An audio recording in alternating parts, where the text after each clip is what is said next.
days I have got some time to make this video. So here she is my mom. Hare Krishna. Hare Krishna, Hare Amma. Krishna. So Amma knows a lot of languages, lot many languages. People don't know, but she can speak lot of languages, lot many languages, and understand as well. तो अम्मा आपको कितनी भाषाएं आती है? How many languages do you know?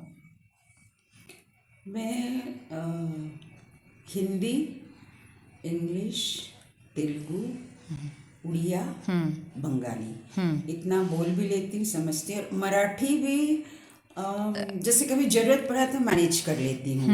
Punjabi भी manage कर लूँगी, और बिहारी तो बहुत अच्छे से क्योंकि जितनी भी हो, छपरा है, बा और एथी जो भी सब लगा के, क्योंकि मैं जमशेदपुर में रही हूँ बिहार में, और मेरी काफ़ी फ्रेंड्स रही, मनोरमा पांडे वगैरह में सब बिहार की थी। ये ऊपर अम्मा के जो ऊपर दिख रहा है आपको, ये उनके दोस्तों का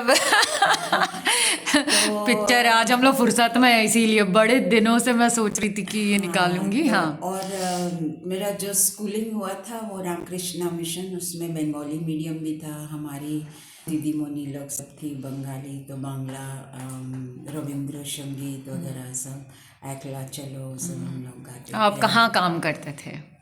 काम मतलब कहाँ काम करते थे आप? नौकरी। हाँ, अच्छा, ये आपको बताना है। नौकरी तो मैं जैसे शुरू में आई थी यहाँ पर, उससे पहले भी आप करते थे वहाँ जमशेदपुर में? जमशेदपुर में मैं इंस्ट्रक्टर थी, डेटा एंट्री की, पंच ऑपरेटर था। तो वहाँ पर कितने साल पहले की बात है ये? 1976 में मैरिज हुआ, 74-75 की मैं बात 74-75। हाँ, 74 में कोर्स कंप्लीट किया था, और उसके बाद में इंस्ट्रक्टर थी सेम इंस्टीट्यूट में। उसके बाद 8 महीने तक, 8 महीना भी नहीं किया, आई थिंक 1 मंथ किया था। फिर मेरी शादी तय होगी तो मैं भोपाल आ गई 76 में। हाँ, 1976 में। अच्छा, फिर यहाँ पे आपने क्या, कहाँ कहाँ काम किया? ओ, यहाँ की तो बहुत लंबी कहानी हाँ। है। तो आप शॉर्ट में बता दीजिए बस कहाँ का काम किया है। अच्छा, तो यहाँ पर मैं आई 76 में शादी करके आई। और उसके बाद हमारे साहब मिस्टर मोहंती, शिव प्रसाद मोहंती, वो ATA क्लब में मुझे एक बार लेके गए थे। तो वहाँ पर 80 कॉलम्स के कार्ड ऐसे दिखा रहे थे। तो फिर मैंने बोला, अरे ये तो मुझे आता है, तो आप क्यों नहीं मेरा BHN में ट्राई कीजिए कि शायद मैं मतलब मुझे नौकरी मिल जाएगी। लेकिन उस वक्त ऐसे था कि हमारे सास ससुर थे, तो वो मतलब तब नौकरी भी नहीं करती थी इतनी औरतें, मतलब उतना फेवर नहीं किया। उन्होंने बोले नहीं नहीं, घर की बहुएं नौकरी बाहर करने नहीं जाएंगी, ऐसे करके। तो फिर हम लोग थोड़े आज्ञाकारी बहू थे। तो चुपचाप घर में ही बैठ गए। फिर उसके बाद बाकी एक्टिविटीज़ थे हमारे, रंगोली, कुकिंग, ये वो, बैडमिंटन, वो ATA क्लब वगैरह में बहुत चलता था ATA पहले। क्लब में बहुत एक्टिविटीज़ होते थे, और मेंबर थे मोहंती साहब। तो ऐसे करते करते मेरी 2 बच्चियां भी हो गई। आप समझ लो मैं 10 साल घर में बैठ गई, जबकि मुझे हर चीज़ आता था। खैर, मैंने अपनी बच्चियों को अच्छे से बहुत बड़ा किया, उन्होंने भी बहुत सपोर्ट किया। तो ऐसे करके फिर जब हमारा ये मकान ये जब मकान बनने लगा, तो मुझे और मेरी दोनों बच्चियों को, मुझे अच्छा से, दोनों कार्मल में पढ़ती थी और अच्छी स्टूडेंट रही। तो मुझे लगा कि नहीं, मुझे मतलब थोड़ी फाइनेंशियली थोड़ा प्रॉब्लम। हमने कहा मोहंती साहब के ऊपर ही पूरा बर्डन आ रहा, लड़कियां आगे, उनको अच्छा पढ़ाना है, अच्छा लाइफ उनको सेटल करके देना। तो इसलिए मैंने चुपचाप, मैं एक बार बोर्ड ऑफिस में सेम डेटा एंट्री की, पंच ऑपरेटर का वो कोर्स मतलब हो रहा था, उसका ऐड आया, तो फिर हमने अप्लाई किया। वो भी मैं मोहंती साहब के एक बहुत अच्छे फ्रेंड को मैं इस वीडियो में धन्यवाद दूंगी। उनका नाम है जयप्रकाश भाटिया। ओ, भाटिया अंकल। हाँ, जयप्रकाश भाटिया, जो इनके बहुत अच्छे दोस्त थे। हम लोग पिपलानी में साथ में रहते थे। तो उन्होंने बोला कि अरे शिवा भैया, बोले कि तुम क्यों नहीं भाभी जी को भेजते हो नौकरी के? तो हमने कहा अच्छा। और एक बहुत इम्पोर्टेंट बात है ये कि सब लोग बोलते हैं ये हिंदुस्तान है, हमारा देश है, जय हिंद जय भारत सब बोलते हैं, लेकिन जब मैं नौकरी के लिए गई थी उस टाइम एम्प्लॉयमेंट एक्सचेंज में रजिस्ट्रेशन होता था, तो उन्होंने ये बोला कि नहीं नहीं, आपको एक मध्य प्रदेश का कोर्स आपको करना पड़ेगा, तभी हमारी रजिस्ट्रेशन होगा। ये तो जब आप दूसरी कंट्री में जाते हो ना, तब इन लोग बताते हैं ऐसा कि आपको यहाँ का। तो फिर मैंने कहा ये कौन सी बात है, हमने कहा आप लोग वंदे मातरम और जनगण मन सब गाते हो, और उसके बाद हमने कहा मेरी शादी हो गई, मेरे एजुकेशन बिहार में हुआ, शादी हुई तो मैं मध्य प्रदेश में, तो मैं वैसे ही मध्य प्रदेश की हो गई। तो ये बात उठनी नहीं चाहिए थी, लेकिन फिर भी मैं कुछ नहीं बोली, मैं वापस आ गई। उसके बाद बोर्ड ऑफिस में ट्रेनिंग हुआ, सब कॉन्ट्रैक्ट पे ही काम करते थे, सुबह 8 बजे से रात 8 बजे तक, और वो 80 कॉलम्स में हमें एक कॉलम का सिर्फ 1 पैसा मिलता था। तभी मेरी बच्चियां सब बहुत छोटी थी, तो मेरी मदर इन लॉ ने संभाला था, ऐसी कोई बात नहीं है, mother in law father in law बच्चों को बहुत प्यार करते थे, तो उन्होंने संभाला। तो हम थोड़े दिन अरेरा कॉलोनी में शिफ्ट होते थे, सोचिए मतलब इतना स्ट्रगलिंग टाइम था, और पूरा परिवार ने साथ दिया, तो परिवार को मैं धन्यवाद देती, स्पेशली बच्चियां मेरी बहुत अच्छी रही, जो बहुत साथ दिया मेरा, आज्ञाकारी बच्चियां। हम हैं आज्ञाकारी, लेकिन हम बहुत सीधे भी नहीं हैं। मतलब सीधे हैं वैसे, लेकिन से हम अपने मन मौजियाँ भी हैं। खैर कोई बात नहीं, समय के अनुसार सबको बदलना पड़ता है। ऐसे करके फिर हम लोग कॉन्ट्रैक्ट पे काम करते थे, और उस टाइम हम लोग एप्लीकेशन एंड रिजल्ट टाइप करते थे, और वो कार्ड रीडर में जाता था NIC में, उसके बाद रिजल्ट निकलता था, और बहुत टफ सर्कमस्टेंसेस में हमें काम करना पड़ता था। हमारे जो सेक्रेटरी थे board of directorate of board office के, वो हमारा डस्टबिन भी चेक करते थे कि कहीं आप लोगों ने कार्ड वेस्ट तो नहीं किया। तो ऐसे करके और बैठे रहते थे। प्यून ला के ट्रे में पानी देता था, तो ज़्यादा टाइम तक खड़ा नहीं रह सकता था, उसको लगता था कि हम लोग सुपरविजन बहुत रहता, कंट्रोल बहुत रहता था। था। बैठे रहते थे हम लोग के रूम में, उनको लगता था शायद हम लोग रिजल्ट या नंबर्स लीक कर देंगे, लेकिन ऐसे कुछ नहीं था। लेकिन आजकल जो लोग काम करते हैं और हम उस टाइम जो काम करते थे, बहुत स्ट्रिक्ट एटमॉस्फियर था, बहुत वातावरण इतना स्ट्रिक्ट था, और उसमें ईमानदार लोग ही टिक पाए। ऐसे हम लोग सिर्फ 8 लोगों का सिलेक्शन हुआ था, लेकिन किसी कारणवश या यूनियनबाजी की वजह से हम रेगुलर नहीं हो पाए। फिर हमारा 3 साल का कॉन्ट्रैक्ट ख़त्म हो गया। फिर हम लोग सब उठ के निकल गए महिला चेतना मंच में, जो मैडम बुच का था, तो उसमें हमने D10 के मशीन में काम किया। वो D10 वो भी मुझे नहीं आता था, लेकिन मैंने उसकी ट्रेनिंग ली। उसके बाद उस टाइम हमारा ये एक्सपीरियंस रहा, तभी गैस ट्रेजेडी हुआ था, गैस ट्रेजेडी हुआ था। तो उस टाइम जो है D10 मशीन में हम लोग जितने लोगों को गैस लगा था और जितने भी लोग उसमें अफेक्टेड थे, उनका पूरा रिकॉर्ड हम लोग पंच करते थे। तो हम लोग करीब 30-34 डेटा एंट्री ऑपरेटर्स थे, जो फर्स्ट बैच था हमारा भोपाल में, और मैं सबसे सीनियर डेटा एंट्री ऑपरेटर रही हूँ। तो उसके बाद हम लोगों ने वो सब हमारा जो होता था वो शिफ्ट में काम होता था। तो मैं सेकंड शिफ्ट में 2 से 9 मतलब मैं काम करती थी। फिर मैं अरेरा कॉलोनी शिफ्ट होती थी, हमारे father in law mother in law वहाँ रहते थे, तो 2 बजे से रात के 9 बजे तक वहाँ काम करते थे। मॉर्निंग शिफ्ट में दूसरे लोग ऐसे शिफ्ट में, क्योंकि वो मैडम बुच ने जो है अरेरा कॉलोनी में एक डॉक्टर पाठक का जो है मकान, हाँ वो कॉर्नर वाला था, वो कॉर्नर वाला मकान था, उसको उन्होंने पूरा ऑफिस जैसा बनाया था। और उसमें अवस्थी सर थे, उन्हें भी मैं धन्यवाद दूंगी, वो बहुत अच्छे थे, उन्होंने बहुत सपोर्ट किया हमारा। फिर उसके बाद जो अभी NIC है, वो उस टाइम GCC कहलाता था। ये सब कॉन्ट्रैक्ट पे काम करके 73 मतलब 73 में जो कोर्स मैंने जमशेदपुर में किया था, वो कोर्स आफ्टर 10 इयर्स मैंने 83 में बोर्ड ऑफिस में किया ट्रेनिंग और सिलेक्शन हो गया था हमारा, और टॉप में आई थी मैं। तो ऐसे करके मैडम बुच के बाद फिर से एनआईसी में पोस्ट निकला था, वो भी कॉन्ट्रैक्ट बेसिस पे। लेकिन उन्होंने जो है बोला था कि हम आप लोगों को रेगुलर करेंगे। तो हम वैसे 34 ऑपरेटर्स थे, बॉयज़ एंड गर्ल्स। तो वैसे करके हमारा जीसीसी गवर्नमेंट कंप्यूटर सेंटर में जो है हमारा इंटरव्यू हुआ, बीएचईएल से पूरे इंटरव्यू बोर्ड आया था हमारा। उसमें जैसे कि हमारा रिटर्न हुआ, देन प्रैक्टिकल हुआ, फिर वाइवा हुआ, उसमें बीएचईएल के ऑफिसर्स अच्छा, एक्सटर्नल बुलाते हैं ना वैसा। external रहते हाँ हैं, हाँ तो हाँ। सारे बीएचईएल के ऑफिसर्स आए थे। तो इतने सालों के बाद उन्होंने कुछ क्वेश्चन किया जो मैं रिप्लाई नहीं दे पाई थी, और मैंने डायरेक्ट बोल दिया था कि सर इतने साल हो गए, मैं तो भूल गई, और तो मेरा तो अभी ये सब कॉन्ट्रैक्ट पे काम कर करके मैं ओवर एज हो गई, तो मैं एक्सपेक्ट भी नहीं कर रही कि शायद मैं रेगुलर भी होंगी। तो ऐसे उनको लास्ट में मैं जवाब दे के बाहर आ गई।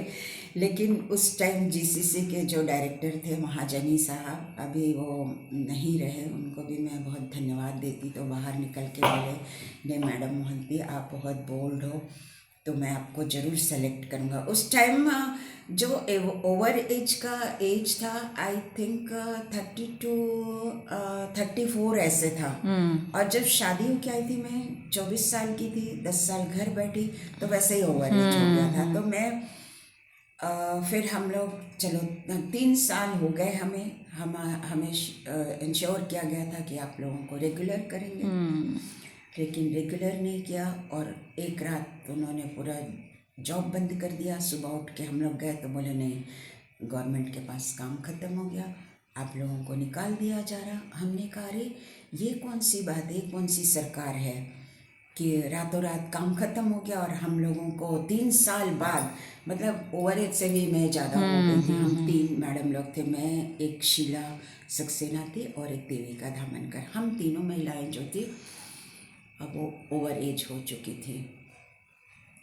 तो हमने कहा अब क्या करना चाहिए, और हमारे साथ जितने भी लड़के थे, बच्चियां थी, उनमें से 20-22 साल के थे। फिर हम लोगों ने पूरा एक मीटिंग किया, उसके बाद हम लोगों ने स्ट्राइक किया, जिसमें नेता मेरे को बनाया गया था। तो फिर हंगर स्ट्राइक पे हमारा जो हड़ताल है वो पूरा 45 डेज चला। वो भी जो विंध्याचल का वो है, उस पे हम लोग रात को भी टेंट लगा के रहते थे, हमारे साथ महिला सिक्योरिटी गार्ड रहती थी। तो ऐसे करके हम लोग 7 दिन भूखे रहे, कुछ नहीं, मतलब सिर्फ लेमन जूस पीते थे विदाउट सॉल्ट एंड शुगर। अच्छा, उसके बाद जो है हमारा जो है 1250 से एक वैन आती थी पुलिस की, उसमें हमें ले जाया जाता था चेकअप के लिए। हाँ, चेकअप के लिए। जो लोग हड़ताली बोलते थे, हड़ताली, तो हम लोगों को ले जाया जाता था कि लोग कहीं कुछ खा तो नहीं लिया क्या, ये करके ऐसे करके मैं और शीला सक्सेना दीदी जो हैं, हम लोग 7 दिन तक भूखे रहे। फिर मेडिकल चेकअप हुआ, हम लोग पूरे पीले पड़ गए थे। तो फिर भाई डॉक्टर के पास गए, तो देखिए सौभाग्य की बात है कि वो जो डॉक्टर थे वो शीला दीदी के पहचान के थे। तो वही डॉक्टर के पास हमें ले जाया गया। तो उन लोग बोले अरे आप लोग दोनों जो है, अब आप लोगों का एचबी बहुत डाउन हो गया है, तो अभी आप लोग ये जो हड़ताल है ये कंटिन्यू नहीं कर सकते। तो हम लोगों ने डॉक्टर को रिक्वेस्ट किया, हमने कहा नहीं डॉक्टर साहब, आप हमारी रिपोर्ट बिल्कुल सही कर दो, हम तो अभी जब तक हम सफल नहीं होंगे तब तक हम ये तोड़ेंगे नहीं हड़ताल। बोले अच्छा ऐसी बात है। तो उन्होंने, मतलब उन्हें बड़ी दया आ गई थी हम लोगों पे, तो उन्होंने हमारा रिपोर्ट सही लिख दिया कि नहीं, इनका एचबी जो है बराबर है। ठीक है, वो चलता रहा, लेकिन हमें सरकार से कोई पॉजिटिव रिस्पॉन्स नहीं मिल रहा था, रिप्लाई कोई सही नहीं था। तो हम जो 34-32 लोग धीरे धीरे टूटने लगे। कुछ भैया भाभी के साथ रहते थे, तो उन लोग बोलते थे नहीं हमारे भैया भाभी अलाउ नहीं करेंगे, कुछ ऐसे। तो फिर उस वक्त मुझे अपने पिताजी की बात याद आ गई थी। उन्होंने ये कहा था कि अगर कोई चीज़ हासिल करना है आपको तो आप अपने आप को एकदम भिखारी समझो, मतलब एकदम नीचे से ऊपर आने की सोचो। तो मैंने ये बात उन लोगों को बताई, हमने कहा आप लोग अपने आप को एकदम भिखारी समझो, कि जैसे कोई भिखारी हमारे पास आता है तो वो मांगता है कि माता जी दे दो, पैसे दे दो। वो एक बार नहीं, हम उसको बोलते नहीं नहीं मेरे पास कुछ नहीं। ऐसे वो अगर 10-15 बार पूछता है तो हम बोलते अच्छा चलो इसको कुछ दे दो। तो मैंने कहा हमारी ऐसी हालत हो गई है। तो उसके बाद भी जब नहीं सरकार का कोई पॉजिटिव रिस्पांस आया तो फिर इन लोगों ने बोला कि हम लोग किसी को आत्मदाह के लिए आगे आना पड़ेगा, तभी सरकार के कान खड़े होंगे। तो फिर मैं आ गई आत्मदाह के लिए। मैंने बोला ठीक है चलो मैं ही आती हूँ। सबसे पहले मेरी जो भी बड़ी हो गई बच्चियाँ, वो उस टाइम बहुत छोटी थी, एक तो शायद 3-4 साल की थी और बड़ी वाली, दोनों का 1-1.5 साल का डिफरेंस था, तो 3-4 साल की थी। तो मैंने अपने मतलब मोहंती साहब से भी नहीं पूछा सबने डिसाइड किया और कमला पार्क में डिसाइड भी हो गया था कि वहाँ पे मैडम मोहंती का, मुझे सब राधा दीदी बोलते थे। वैसे मोहंती तो सरनेम है लेकिन मेरा नाम राधा है, तो मुझे सब राधा दीदी बोलते थे, हम लोग बड़े थे। तो दूसरे दिन पेपर में आ गया कि इनका ये आत्मदाह के लिए तैयार हो गई हैं और टाइम वगैरह सब फिक्स हो गया। और जब पेपर देखा तो हमारे जो स्वर्गीय महाराजा सिंहदेव साहब थे, वो उस टाइम चीफ सेक्रेटरी थे। तो उन्होंने फ़ौरन बुलाया हमको, बोले कि ये मैडम मोहंती आप क्या कर रही हैं, इसका खंडन करिए, हम आपको आश्वासन देते हैं, आप हड़ताल तोड़िए। ऐसे करके उन्होंने बहुत समझाया मुझे। हमने कहा सर हम इतने दिन से हमारा, और उस समय जितने भी हड़ताल थे हमारा सबसे लंबा समय था हड़ताल का। तो फिर मैंने कहा नहीं सर, जब तक, हमने कहा वैसे तो मैं ओवर एज हो गई हूँ, मुझे तो नौकरी मिलने से रहा सरकार का, लेकिन जो हमारे साथ इतने सारे बच्चे हैं उनके भी सपने टूट रहे हैं, वो भी, उनका भी 3 साल बर्बाद हो गया है ये गवर्नमेंट कंप्यूटर सेंटर में। तो आपको आश्वासन देना पड़ेगा। और एक सबसे अहम बात मैंने नोटिस करी थी उस टाइम कि अगर किसी को हटाना है तो सबसे पहले उन लोग ऊपर से स्टार्ट करें। सबसे पहले गवर्नमेंट कंप्यूटर सेंटर था उसको सेंट्रलाइज करना था, उनको सेंट्रल गवर्नमेंट ले रही थी। तो सबसे पहले हमारे महाजनी साहब को हटाया गया, उनका ट्रांसफ़र कर दिया गया प्लानिंग बोर्ड में। उसके बाद फिर हम लोगों को हटा दिया। तो उनका ये था, हाँ, क्योंकि लीडरशिप जाएगी तो बाकी लोग तो छोटे मोटे लोग हैं ना, तो वो तो उस वैसे टाइम ही। जो हमारे डायरेक्टर थे, मुझे अभी भी याद है, वो है SN राव साहब, वो तेलुगु थे। तो उन्होंने हम सबको बुलाया कि आप लोग क्यों स्ट्राइक कर रहे हैं। ऐसे हमने कहा सर देखिए, हमको सब आश्वासन दिया गया कि आपको रेगुलर किया जाएगा, ये है वो है दुनिया का, लेकिन रेगुलर नहीं किया और आपने हमें हटा दिया।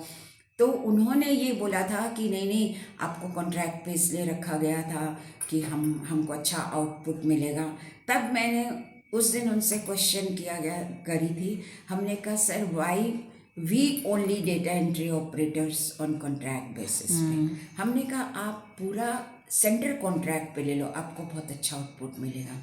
और उस दिन मैंने उनको ये बात बोल के आई थी कि देखिए सर, एक समय ऐसा आएगा कि हर ऑर्गेनाइजेशन, हर लोग सबको कॉन्ट्रैक्ट पे कॉन्ट्रैक्ट एम्स में भी ऐसे ही है, कॉन्ट्रैक्ट पे रहते हैं। मैं ये बात उनको बोली थी। मैं 89 में रेगुलर हुई, 87 में मैंने ये बात उनको बोल के आई थी कि एक समय आएगा जब सब लोग कॉन्ट्रैक्ट पे रहेंगे। और आज ये 2025 है, मैं रिटायर हो गई 12 में, और आज की तारीख में मैं याद करती हूँ कि आज की तारीख में सब लोग कॉन्ट्रैक्ट पे काम कर रहे हैं, क्योंकि उनको कुछ बेनिफिट देना नहीं पड़ता एम्प्लॉयज़ को, खाली सैलरी दे देते हैं। वो बेचारा कहाँ रह रहा है, कुछ नहीं, there is no absolute no human connection. रोटी खाने को समय नहीं है, बच्चे कहाँ पढ़ रहे हैं, कहाँ रह रहे हैं, कुछ लेना देना नहीं। तो खैर ऐसे करके फिर MS सिंहदेव साहब रिटायर हो रहे थे और सिर्फ 6 महीने के लिए CS बने थे, चीफ सेक्रेटरी, और हम लोग को बुला रहे थे 3 बजे उनका रिटायरमेंट का समय था। हम लोगों को वल्लभ भवन में बुलाए थे वो। हम लोग सब ऐसे बाहर गार्डन में बैठे थे, बारिश हो रही थी, लेकिन हमें कोई चिंता नहीं थी कि गीले हो रहे हैं क्या। हमें तो बस एक ही लग रहा था कि हमें अपॉइंटमेंट लेटर मिले। तो जब उन्होंने बुलाया तो ये इतिहास में पहला और आखिरी ऑर्डर होगा शायद, जो आज तक हुआ नहीं। हमारे सामने एमपी के गवर्नमेंट जॉब्स में हमारे सामने एमपी का तो सारे भगवानी डिपार्टमेंट मालिक की, हमारे सामने सारे डिपार्टमेंट की लिस्ट थी। उन्होंने ऑपरेटर्स को बुलाया, बोले आपको जो मतलब जो विभाग आपको पसंद है आप चुन सकते। सब ने चूज़ कर लिया। फिर हम तीनों महिलाएं रह गई। हमारा ओवर एज हो गया था, हम वहाँ फिट नहीं हो रहे थे गवर्नमेंट के एज बार में। तो फिर उन्होंने बोला क्यों आप तीनों क्यों रह गए। हमने कहा सर ऐसी सी बात है। तो वो मतलब इतने बोले आप लोग इतनी लड़ाई लड़े, पहले अगर बताया होता तो मैं आप लोगों के लिए कोई दूसरा सोल्यूशन निकालता। खैर ऐसे करके फिर जो है वो उस टाइम ऑयल फेड में चेयरमैन थे। तो हम लोगों को कॉरपोरेशन में पोस्टिंग दी गई। मुझे ऑयल फेड में डेटा एंट्री ऑपरेटर का, शीला सक्सेना मैडम का रोडवेज में दिया गया, और देविका धावनकर को मुझे याद नहीं आ रहा, उनको भी किसी और डिपार्टमेंट में, कॉरपोरेशन में जहाँ एज लिमिट नहीं रहता। तो तब से मैं ऑयल फेड में मेरे अपॉइंटमेंट हुआ। लेकिन फिर आप वहाँ पर भी मैं 1 साल कॉन्ट्रैक्ट पे रही, क्योंकि मुझे डायरेक्ट फिर वहाँ पर एडवर्टाइज हुआ पोस्ट। तो फिर मुझे वहाँ पर जूनियर असिस्टेंट का दिया। फिर ऑयल फेड से आप ऑयल फेड से फिर ऑयल फेड भी फिर बेचारा लॉस में जाने, हाँ ऑयल फेड में हुआ। फिर उसके बाद जो है हम लोगों को डेपुटेशन में कंप्यूटर्स ऑपरेटर को, क्योंकि बजट में कंप्यूटर ऑपरेटर्स को चाहिए था, तो वहाँ से मेरी पोस्टिंग एग्रीकल्चर में हुई। और वहाँ पर भी मैं बजट में रही, और बजट में 2002 से रिटायरमेंट 12 तक रही, जहाँ पे मुझे बहुत की पोस्ट दिया गया। और सारा डिसीजन छत्तीसगढ़ का जो आवंटन हुआ था उसमें मैं अकेली ऑपरेटर मुझे चुना गया, ईमानदारी की वजह से। तो ईमानदार थे, क्योंकि सरकार की बातें सभी को मालूम है, मैं खुले में नहीं बताना चाहती हूँ। तो वहाँ पर भी मैं सुबह से रात के 10 बजे तक, जो फाइनेंशियल ईयर एंड होता था, तो मैं रात के 10 बजे तक लास्ट बजट लेने के लिए वहाँ बैठी रहती थी। और ऑफिसर्स बोलते थे मैडम कैसी बैठी हैं, हमने कहा सर ऐसे। तो कृषि विभाग में मेरा बहुत अच्छा एक्सपीरियंस रहा। मुझे सेंट्रल एग्रीकल्चर मैनेज हैदराबाद भी ट्रेनिंग के लिए भेजा गया, जहाँ पे बहुत सारी चीज़ें सीखी। क्योंकि वो आंध्र प्रदेश था, इसलिए हमारे डायरेक्टर ने मुझे बोला कि नहीं मैडम को भेजो, अगर वहाँ कुछ भाषा की भी प्रॉब्लम होगी, जैसे तेलुगु वगैरह बोलती हूँ। तो ऐसे करके मेरा जो है ये नौकरी की तलाश जो है, नौकरी की तलाश की ये जो जर्नी है, ये मेरा एंड हुआ। और मैं 2012 में रिटायर हुई। इसी बीच बहुत बार बोला गया कि हम आपको वापस भेज देंगे, आपको हिंदी टाइपिंग नहीं आती, लेकिन फिर भी मैंने हिंदी टाइपिंग स्टिकर लगा लगा के सीखा। और आखिरी में जब मैं रिटायर हुई थी, तब हमारे डॉक्टर DN शर्मा साहब थे, जिन्होंने मुझे उत्कृष्ट कार्यकर्ता का जो है मान सम्मान दिया गया उस टाइम। धन्यवाद। हरे कृष्ण।